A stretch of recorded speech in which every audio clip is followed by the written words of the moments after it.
habis tanda tangan 2-3 hari sesudah notaris selesai launching, kok banyak orang-orang yang tidak pernah ketemu dengan kita.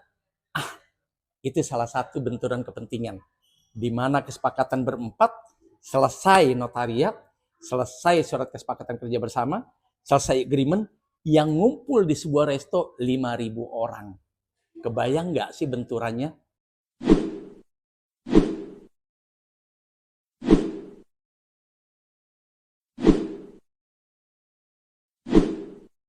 Assalamualaikum warahmatullahi wabarakatuh. Bismillah. Mam, pindahin. Ganti kardus Pak Subang. Ya, potong 10, potong 8, terketahuan Subang. Dia mah nggak mau ayam potong 10, potong 8. Tepungnya, kurang banget. Sering ketemu kayak gitu? Pasti sering di antara kita, bekerja sama dengan siapapun juga, bermitra dengan siapapun juga, berrelasi dengan siapapun juga, kejadiannya hampir sama. Yuk kita temukan jawabannya di tema beku. Apa tuh beku? Benturan kepentingan usaha. Kenapa bisa terjadi beku? Kenapa bisa terjadi benturan kepentingan usaha? Satu, terlalu banyak di antara kita pada saat menjalin relasi, kerjasama usaha, kerjasama bisnis, kerjasama dagang, apapun bentuk kerjasamanya, biasanya tidak setulus hati mendatangkan diri sendiri. Misalnya saya nih, pernah kejadian nih, buka restoran Padang di belakang Pertamina Hulu Energy.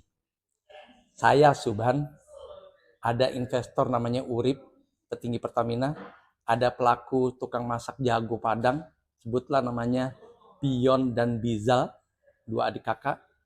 Begitu datang, jam 11 malam ke rumah Pak Urip, saya mendatangkan diri saya sendiri. Pak Urip mendatangkan dirinya sendiri. Ternyata 2 kakak beradik ini, Bion dan Bizal, mendatangkan 1.000 tenaga bantuan dalam bentuk keluarga, nepotisme, dan lain sebagainya yang begitu habis tanda tangan 2-3 hari sesudah notaris selesai, launching, kok banyak orang-orang yang tidak pernah ketemu dengan kita.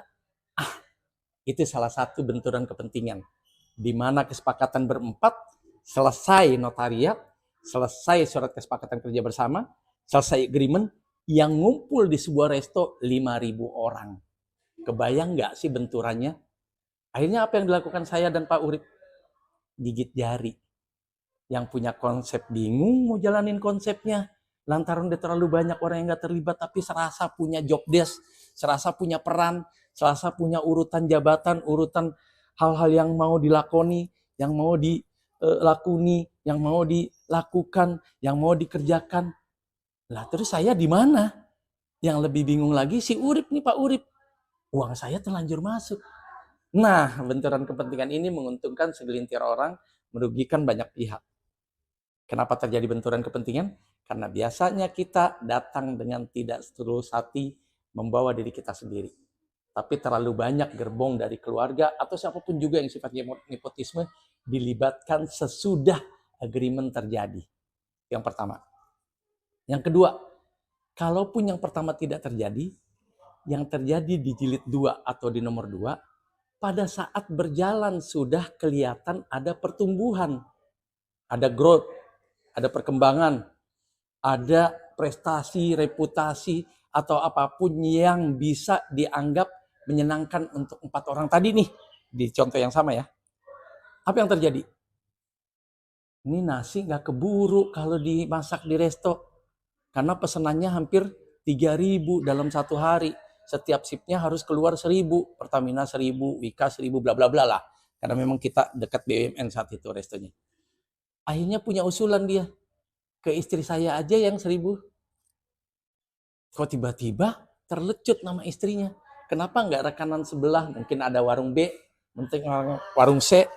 Toh kita masih satu area, berbagi dan bertukar produk atau bertukar omset sesama ngontrak di sebuah atap di belakang Pertamina, kan lebih keren daripada dibawa ke rumah. Apa yang dilakukan sama saya dan Urip? Lagi-lagi gigit jari. Karena itu dibiarkan, akhirnya apa yang terjadi? Selesai. Wassalam, akhirnya semua itu menjadi milik mereka. Sampai saat ini. Nah, itu kisah nyata. Jadi yang kedua tidak boleh terjadi.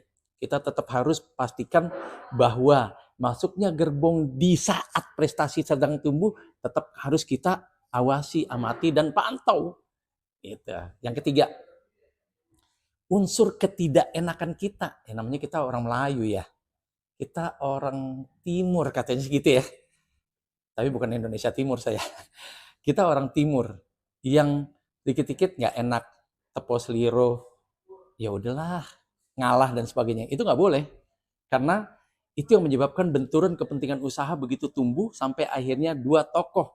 Anggaplah tadi kita tokoh ya berdua ya. Saya punya konsep, Urip punya dana. Sampai akhirnya kita putuskan kita perlu pelaku, kita perlu ekspertis, kita perlu ahli. Kita datangkan ahli, tiba-tiba apa yang terjadi?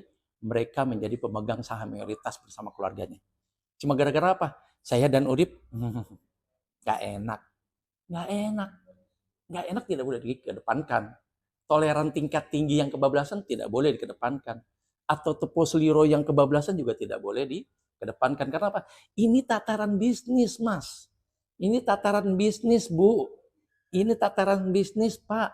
Di mana segala sesuatu bersifat amanah dan profesional. Kalau seandainya itu tidak terjadi, ya terjadilah apa yang dialamin Urip sama saya. Punya nggak sekarang resto? Enggak. Sementara beliau sudah 8. Gitu ya. Dan ini kenapa bisa saya ketahui 8? 2 minggu lalu saya coba ngasong tuh tentang kopi saya. Nanti kita cerita tentang kopi saya. Ternyata ketemu dia. Kalau dia nggak panggil, saya nggak tahu kalau itu dia. Karena udah berubah ya. Pas saya tanya berapa jumlah gerainya? 8. Saya cuma bilang, dulu sama kita 2 Gitu ya? Oke. Yang keempat, tidak usah terlalu dalam di poin ketiga, cukup. Itu contekan contoh real konkret di mana teknis-teknis kayak begitu harus jadi catatan kaki dan dipertebal dengan stabilo, dengan warna khusus, biar kita tidak kecelakaan seperti yang saya alami dan Urip alami. Yang keempat, kecenderungan benturan terjadi, benturan ekonomi, benturan usaha, benturan kekuasaan, benturan apapun yang terjadi, itu biasanya di antara kita tidak pernah menuangkannya di awal. Walaupun di notariat, tapi itu tidak tercantum. Misalnya gini, kalau seandainya nanti ada di antara kamu, ada yang lulus, tiba-tiba nggak mungkin masuk TNI, Polri, dan PNS, masuk aja ke resto ini, itu nggak terjadi. Atau misalnya ada borongan 3.000 paket setiap Sabtu dan Ahad, setiap Sabtu dan Minggu, ke istri saya aja 1.000 nasinya doang, lauknya itu juga nggak terjadi. Hal-hal remeh-temeh yang menyebabkan benturan kepentingan usaha terjadi, lalai, luput, abai, dan nyaris tidak kita perhitungkan. Karena menurut kita, udah sepakat depan notariat, nggak bisa. Notaris juga manusia yang sifatnya sama dengan kita. Suatu saat dia juga mbalelo, suatu saat dia juga lupa, suatu saat juga dia hianat. Nah, yang kelima menjadi tanda tanya buat kita semua. Saya tidak perlu mengungkap terlalu panjang. Anda ungkap yang kelima sampai yang keenam. Insya Allah akan Anda tahu mana sebenarnya benturan kepentingan usaha yang paling berbahaya. Di poin 1 sampai 4 yang saya ungkap, atau di poin 5 sampai 6 atau sampai 7 yang Anda ungkap. Jangan lupa sesudah diungkap, kirim di kolom ini. Buat sesama kita untuk diskusi, untuk pengalaman, untuk berbagi, dan sebagainya. Jangan lupa subscribe dan like, dan tularkan serta transformasi kebaikan ini jika memang itu dianggap baik. Jika itu tidak dianggap baik, ya tidak perlu ditransformasi, tidak perlu ditransfer, tidak perlu ditularkan. Yakinlah bahwa kesuksesan telah lama menanti.